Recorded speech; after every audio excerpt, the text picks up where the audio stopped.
Yo, what's up? I'm Jay. Oh my goodness, personas are just so cool. I love personas. Honestly, if I were to pick something that is my favorite part about the art community, it would be people's personas. I complain a lot about the art community. Just scroll through any video I have. You probably could find one fast. But if, I want to talk about something positive, and I want to talk about personas. You don't know what a persona is? Basically, they're very much more common in internet spaces because, a lot of people don't want to show themselves on here and don't want to show their face, don't want to share their identity. So they create something like a persona, something that it's a projection of a person's inner self, a character of what you would be like. And honestly, I love finding out what artists are into or what fandoms artists came from or what kind of artist someone is just by looking at their persona. What I mean by this is you have people who will draw super realistic versions of them, and I don't really want to count those as personas, but since some people do use them as a way to express themselves besides using themselves, I still think that can show somebody's persona. You have people who will draw themselves in really cartoonish art styles, often keeping a few things that are very traditional of them to have, maybe like a bracelet they always wear, or a necklace, or a hat, or maybe they'll take stuff from a show they like, maybe wear a character's cloak that they really like, or a mask that a character has. And then you have people who will make their persona out of things they enjoy. Maybe they'll turn themselves into an alien. Honestly, if they're in a fandom, they'll just insert their sona and they can be whatever they choose to use as a representation of themselves.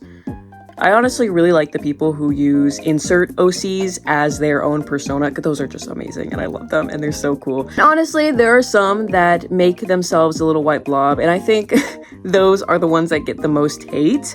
I am one of those white blobs, if you couldn't already tell by my PNG moving on the screen right now. And you know what? I don't get the hate. I actually think it's really creative to make something super simple and find out a way to make it express yourself. I've noticed that animators use more of this simplified white blob sona, and a lot of people don't realize, which they should, is that animation takes time, and especially since the animators that use this are usually storytime animators, it takes a while to want to continue to do something like YouTube, but have to animate it. So usually they will use something like a super simplified white blob that is broken down in, your traditional shapes, so when they are animating, it is so much easier. And people think they look bland, people think they look unoriginal, but if you watch somebody's animations, I'm telling you, their sona would stand out so much more. There are some people's sonas that you would have to see them in action to understand that they are different from other people. Some people can animate in a really exaggerated tone, or some people may animate more fluidly, or some might just make animatics with their sona. Honestly, seeing somebody's sona in action when it's animated, you can just get the personality a lot more, and I think that makes them stand out as their own character. If I can talk about myself for a second, I honestly really like my sona. It has gone through many design changes. I'm gonna show you their first design right here. Holy cow. Okay, look, they were an insert OC sona, and I thought this looked good, but if you can tell, you can see some design elements that stuck from this old sona to my new one. Very much the floating head, and sona was white also, so my sona is white. And also, if I were to compare myself with how my sona looks, I think that if you were to see me and then you were to see my sona, you'd be like, yeah, I can get it.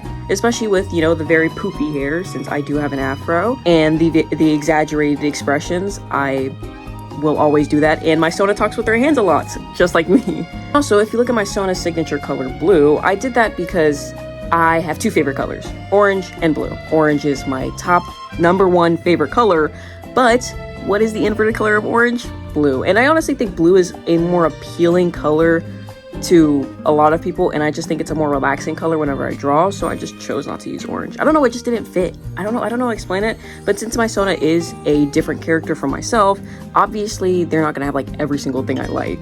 And you can also see my interest. I really like Kirby, and I honestly just like anything related to Nintendo. I love Pokemon, things like that. If you look at my Sona Star, which I will usually draw them with, they will always be writing it, just like Kirby. And another thing I really like about sonas is that they're kind of a baseline for people when they're first starting to make OCs. And what I mean by that is making an OC, I understand, and I have known the absolute struggles of trying to create one, especially if you're trying to make lore, trying to make a personality, trying to make something that makes this character unique.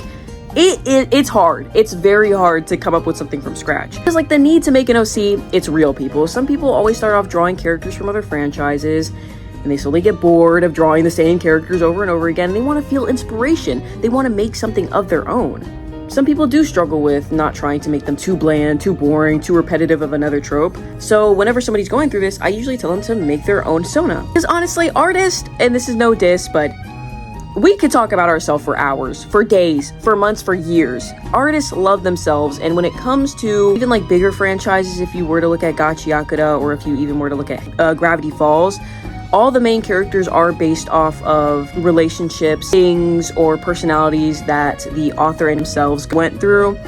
And I think it's because it's so easy to make an original character based on yourself. You know how you feel, you know what you're like, you know what things represent you, you know yourself the best. So when you make something that's supposed to be a representation of yourself, it helps you give yourself a nice little push whenever making OCs. And I genuinely do not know if this is just me, but sometimes like I collect creators' personas like trading cards, yo.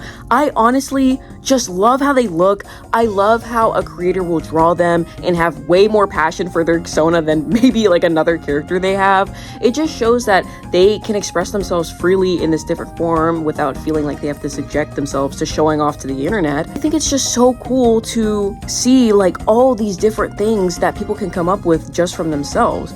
And even if some people will be like, oh, this sona looks really similar to this other person's, and oh, this sona looks actually like literally like copy and paste of like every other storytime animator, shut up. You don't enjoy it like I do. I think sonas are definitely like one of the staple points in the art community because it helps an artist project themselves. It helps an artist not show who they truly are. It helps them keep some kind of mysterious aura about them and still feel like they can communicate with an audience because of their persona. It's just one of my favorite things. You know, with all the crazy stuff going on in the art community, what I do like to enjoy the most is just seeing people's sonas talk for them, seeing people's characters online and who they want to be expressed as. And since the internet is just a place where you can start fresh, especially if you're in the art community, a place where no one has to really know you and you can go buy whatever you like and you can look however you like because nobody's gonna see your face, I think it's amazing. I think it's awesome. Honestly, I think that's all I have to say for this little video. It was shorter. I brought back the PNG. I know. I just wanted to redesign a little bit of things and also the background too because I wasn't freaking with the background. And my iPad broke, so I low-key lost all of it, so I kind of didn't have a choice to. But if you did enjoy this video, you know, if you want to like, if you want to subscribe, if you want to hype, I would be so appreciative to that. And if you are a person who would maybe like to give ideas for future videos for me, or maybe you would like to share your art with a bunch of cool people in a server, I do have one, and it's called the Interstellar Art Space. It's just filled with so many awesome artists. I would really love everybody in that server, and we host events sometimes.